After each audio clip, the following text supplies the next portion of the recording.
Hey everyone, Andrew here, bringing you another video review, and today we're going to be doing another DC Universe's Classics review, and that's of Wave 1 Figure 5, Red Tornado. Now, quick thing, I like to correct myself on my Deathstroke review. I said that Walmart does not sell any DC Universe Classics figures. Well, that's half right. Usually they don't sell any of the figures. You won't find any there, except for one wave is going to be a Walmart exclusive wave. It's going to be the wave that's a Build-A-Figure Metallo. In the wave, I believe, has the Riddler, Black Lightning, Adam, Amazo, and someone else. But that's going to be the only wave that's really going to be in Walmart. Other than that, don't go to Walmart for the DC Universe figures. And that wave isn't going to come out for a bit, so don't worry about that. Now, on to the Red Tornado. Quick information about Red Tornado. A living cyclone actually merged its body with an android, thus creating the Red Tornado. Now, he was programmed to seek and destroy the Justice League. However, he had a moral conflict and decided to join them instead. That's about all you really need to know. Yes, he is an android, he is a robot. His superpowers, he can create tornadoes and cyclones, he can fly, and, well, he's a robot, so he can basically take a beating. That's about all you need to know. We don't need this. Let's get on to the figure. First, I'd like to talk about his accessory. And that would be this little tornado wind thing right here. Yes. This would be a lot better if it was actually gray. And there were two of them, one for each hand. It feels uneven with just one of them. But two of them would have been nice. And making it gray would have been nice. On to the figure itself. Real quickly, I guess there's two versions. There's the modern version and the classic version. And the only real difference is the gloves and the boots. I guess this is the classic version because of the gloves and the boots looking, more old-fashioned. Articulation-wise, again, the standard of all the DC Universe's articulation. None of the articulation is dampened at all by the cape or anything, except for the head can be dampened a bit by the collar of the cape. But besides that, his articulation is fairly good, and it is not limited.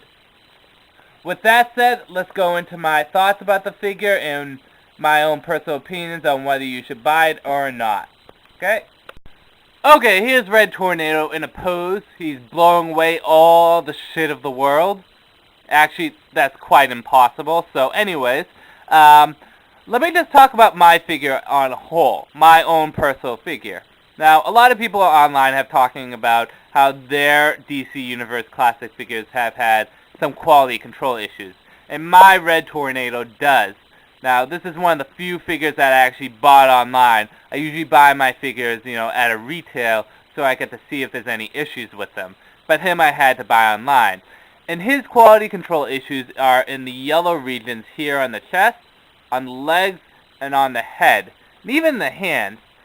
It looks like there's red blotches of paint all over it. Now, my camera's not going to pick up on it. It looks pristine and perfect right now. But no, in person, there is a lot of quality control issues. It looks like someone spilt fruit punch all over it.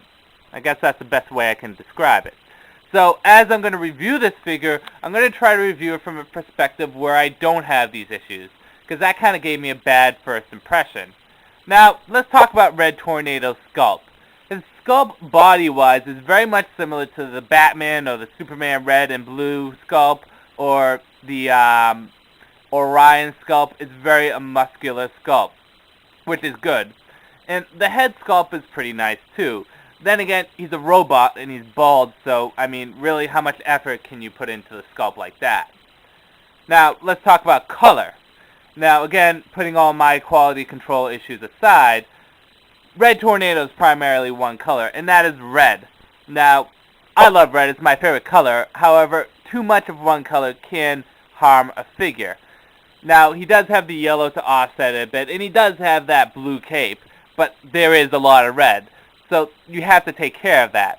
Now, you guys know how much of a fan I am of shadowing, and I like how they put a little bit of shadowing in the pectoral region, and in the quadricep region here, and even a little in the bicep region here. Now, that's all great and all, but that's not really where the shadowing needs to be. Yes, it's nice and it should stay there, but the shadowing really should be in the head. See, the face mold is just so simple that it just is blah. It's plain. It's red with a little arrow pointing on it. I mean, the green eyes are nice, but on a whole, it would have been nice to be having a little shadowing in there. Just a little, not a lot. If you look at Etrigan, he has a nice bit of shadowing in there. Red Tornado really could have learned from that. Now, the cape is actually very, very nice. Let me just turn it around here. There is no problems with the cape whatsoever. I like the cape. It is a fancy motherfucking cape. That is beautiful. And the mold on the whole is nice. However, I feel as though the Red Tornado is just a very plain figure. Overall, this is what my opinion is. Let's start with the accessory. One is, like I said, it would have been nice if the accessory was gray so it looks like wind. And in addition to that, if he had two of them. Now, I'm not a big Red Tornado fan. Maybe his tornadoes come off as orange. But, again, I think it would have been better if it was gray. Now, in addition to that, I guess Red Tornado just comes off as just too plain. I mean, okay, so they tried to put a little shadowing in here and there. But, I mean, it just comes off as too plain. Now, it doesn't mean the figure's bad, but it doesn't mean it's necessarily great either. Out of the Wave 1 figures, I definitely feel as though he's pretty weak.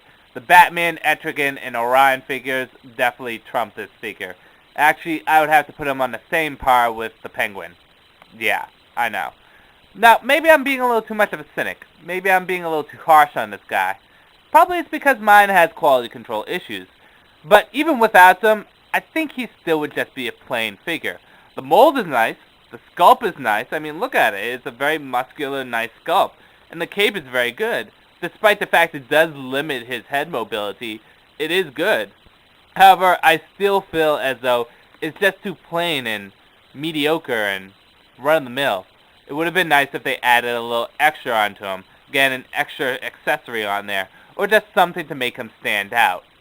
Now, whether or not you should buy this figure. Well, if you do want to make the Rex Manson Build-A-Figure, then you're going to have to buy him.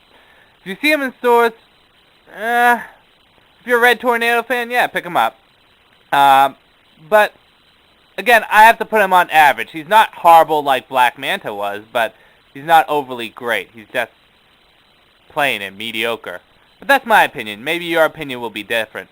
But I have to say, buy him only if you see him in stores. Don't bother with him online unless you're going to do the Build-A-Figure, which you kind of should, and I will be reviewing him later. But with that said, let's just do one more overall look. And again, I'm trying not to be too harsh on this guy because mine has its own issues. Not all figures are going to be like that, but I really expected a little bit more, especially from the pictures that I've seen online.